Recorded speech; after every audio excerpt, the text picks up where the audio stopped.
মেয়েরা টাকনুর উপর পাজামা পরতে পারবে কি? মেয়েরা যদি বাসা বাড়িতে থাকে, মাহরামদের সামনে থাকে, তাহলে টাকনুর উপরে পাজামা পরলে অসুবিধা নেই। 3/4 পাজামা পরলেও চলবে, হাঁটুর নিচে ঢাকা আছে, চলবে।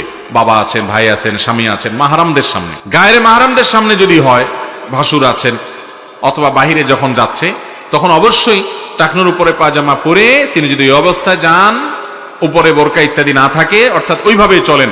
যেমন আজকাল বের হয়েছে কি প্লাজো পায়জামা, ধুতি পায়জামা বাইর হয়েছে না কিছু, এগুলো টাকনুর উপরে শুধু না, ওই যে ধুতি যেটা এটা তো পেছন থেকে, প্লাজোটা অবশ্য আপনার এই অনেক ইয়া থাকে না, ঢেলা থাকে। তো সচরাচর প্লাজো যদি আপনার টাকনুর উপরে থাকে, যদি টাকনুর উপরে থাকে তো সেটা নাজায়েজ হবে বাইরে প্রদর্শন করে বেড়ালে।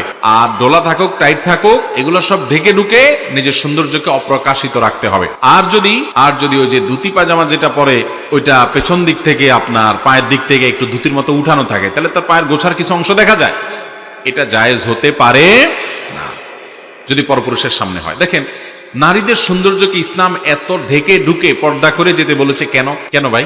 নারীদেরকে ছোট করার জন্য, হেয় করার জন্য, নারীকে অধিকার কম দেওয়ার জন্য? নারীকে সম্মান দেওয়ার জন্য। যে একজন মুসলিম নারীকে নিয়ে বাজারের রাস্তার মানুষরা বাজে চিন্তা করবে, এটা কখনো একজন মুসলিম নারী কল্পনা করতে।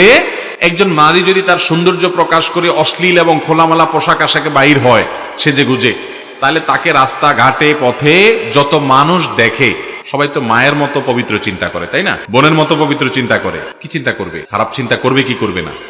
এইভাবেই মানুষের সৃষ্টি, অর্থাৎ প্রকৃতিগতভাবে মানুষের টানটা এরকম। আপনি তার সামনে এই বাজেভাবে যখন উপস্থাপন করবেন কোন নারীকে, বা কোন নারী নিজেকে উপস্থাপন করবে, তখন তাকে নিয়ে বাজে চিন্তা করা হবে।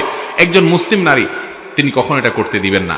আপনি আপনার কথা চিন্তা করেন, আপনার স্ত্রী, অনেক কপাল পোড়া পুরুষ আছে, বেকুব কিসিমের পুরুষ আছে, নিজের স্ত্রীকে বাহিরে নেওয়ার সময় সাজুগুজু করে খোলা মেলা পেট খালি পিঠ খালি নাকের উপর এক নোক্তা এমনে সেমনে বাহির করে নিয়ে বের করে নিয়ে গেছে, খোলামেলা পোশাকে, অশ্লীল পোশাক আশাকে।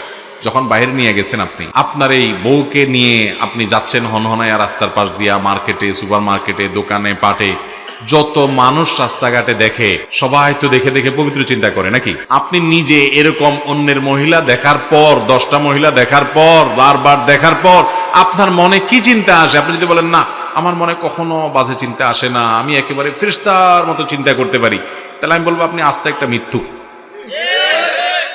হয় মিথ্যুক, আর না হলে আপনি অসুস্থ, আপনার ডাক্তার দেখানো উচিত।